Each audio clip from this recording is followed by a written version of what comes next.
Ouf, ce matin, c'est pas chaud. Il fait fret. Je vous dis, il faut être fait fort pour vivre au Québec.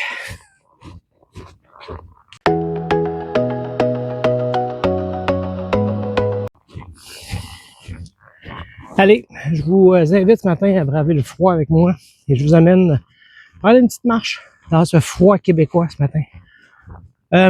Question très importante. Quel est le meilleur moment pour prendre sa retraite?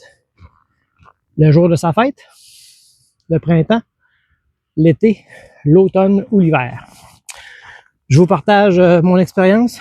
Je vous partage ma réflexion qui avait été entamée il y a un an et demi et la raison pour laquelle, pourquoi j'ai choisi de la prendre à la fin janvier. Tout d'abord, une petite mise à jour, un petit rappel. Ça fait quand même quelques semaines que ma deuxième vidéo a été déposée sur YouTube. Récemment, on a eu le temps des fêtes, évidemment. Donc, ça s'est très bien passé. Noël, ça s'est passé à la maison. Ensuite, on a quitté toute la famille. J'ai 2 enfants, ma conjointe. On est parti dans la belle famille au Nouveau-Brunswick. Beau party, c'était bien fun. Et au retour, histoire de faire une transition, on a décidé de partir une petite semaine dans les Caraïbes. Je vous montrerai des images un peu plus tard à la fin du vidéo, en bonus. Mais on est parti une semaine dans les Caraïbes, histoire de faire la transition, profiter un peu de la chaleur et avoir du bon temps en famille. Entre-temps, les choses ont continué à évoluer au niveau du bureau. Mes différentes étapes que j'avais à passer à travers sont presque toutes terminées. Ce matin, j'ai parlé à ma boss, ma supérieure immédiate. On a convenu de ce qui restait à faire. Dernières étapes administratives. Je vais même avoir elle m'a proposé un petit dîner d'adieu, un petit dîner de départ la semaine prochaine avec mes collègues. Ce que j'ai accepté. Je trouve ça quand même le fun de pouvoir le faire. Donc, la semaine prochaine, probablement vers la fin de la semaine, on va avoir un petit dîner. Au moment où j'enregistre cette vidéo, en fait, il me reste 2 semaines. 10 jours. Ouais, déjà rendu là. Après 30, 40 ans de travail, une dizaine de journées, et puis c'est terminé. On fait le saut. On transfère vers la retraite à temps plein. Mais pas la retraite à rien faire.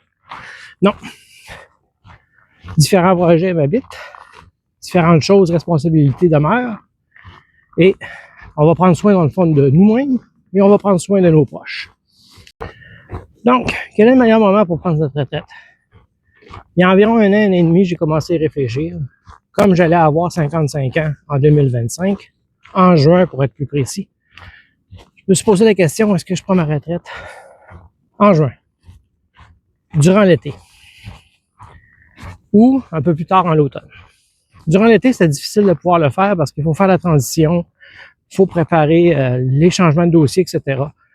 Ça me tentait plus ou moins de pouvoir faire ça à ce moment-là. À l'automne, beaucoup moins intéressant aussi pour ma part présente, personnellement. Surtout parce que je suis pas quelqu'un qui apprécie beaucoup l'hiver. Comme vous pouvez voir, ici au Québec, on a beaucoup de neige. Regardez la maison ici. C'est plein. Puis il fait froid. Ça dure 4-5 mois. Ça finit plus. Et aussi, un des éléments les plus importants aussi, c'est que quand on arrive vers la fin de l'année, comme on a une année pleine avec notre salaire, dans le fond, le salaire de toute l'année au complet, il n'y a pas vraiment d'avantage fiscal à pouvoir prendre notre retraite justement avant la fin de l'année. Donc, l'idéal pour moi, c'était de terminer 2025 et de la prendre en début d'année 2026. Faire un mois, disons, et avoir un revenu plus léger, plus petit, ajusté selon mes besoins parce que mon hypothèque est payée, j'ai aucune dette. Faire en sorte que j'ai moins de revenus pour retirer mes REER et payer moins d'impôts. Donc ça, c'est très important de pouvoir réussir à le faire et de le prévoir d'avance aussi. Donc, comme plusieurs personnes vivant au Québec, entre 45 et 55 ans, mes revenus faisaient en sorte que je me situais dans la braquette d'impôt de 45-46 %. Ce qui veut dire que durant cette période-là, quand je cotisais à mon REER, mon régime enregistré d'épargne retraite, si je cotisais par exemple un 10 000 $, ben c'est 4 500 $ que je pouvais remettre à plus tard. Dans le fond, c'est de l'impôt reporté. Donc, j'avais une réduction d'impôt du même pourcentage pour la braquette d'impôt dans laquelle j'étais. Toutefois, ce qui est intéressant, c'est qu'en 2026, comme mes revenus vont être plus bas, je vais me situer plus dans une braquette dans les 36%. Donc, l'impôt que j'ai sauvé à 46, je vais réellement la payer à 36. Donc, c'est là l'intérêt. C'est ce qu'on appelle, dans le fond, le jeu de l'impôt.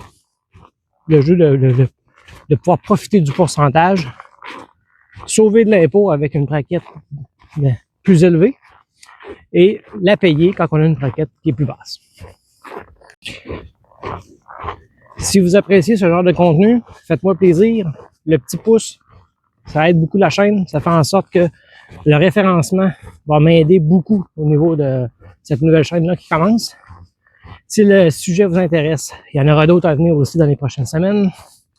Abonnez-vous. En bas, à droite, il y a un petit filigrane. Juste à cliquer là-dessus, c'est super simple. Et ça aide réellement la chaîne. Merci.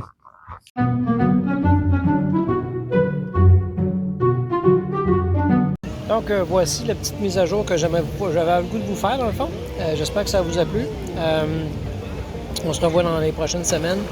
Petite vidéo qui va sûrement être au sujet des différentes bonnes pratiques ou les piliers que j'ai respectés, que j'ai mis en place durant les 25-30 dernières années, qui ont fait en sorte que j'ai réussi justement à atteindre l'indépendance financière à 55 ans et pouvoir me retirer et puis faire ce qui me tente, dans le fond, ce que j'ai le goût de faire, les projets, les différentes activités, même prendre peut-être un petit contrat l'année prochaine, je verrai.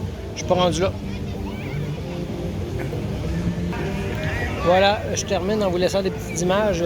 Pour faire la coupure, comme vous le savez, j'étais à Punta Cana pendant à peu près une semaine. Après ça, il me reste 2 semaines de travail, puis après ça, c'est terminé. Un petit stress encore qui m'accompagne, c'est normal. Je pense que c'est normal d'être nerveux, s'assurer que tout va bien fonctionner. On a beau préparer, faire des simulations pour la période de décaissement. Tant qu'on ne l'a pas vécu pour de vrai, ben c'est pas pareil. C'est le vrai test, il s'en vient. J'espère que ça va bien aller. Donc, j'espère que ça vous a plu. On se revoit bientôt. Ciao!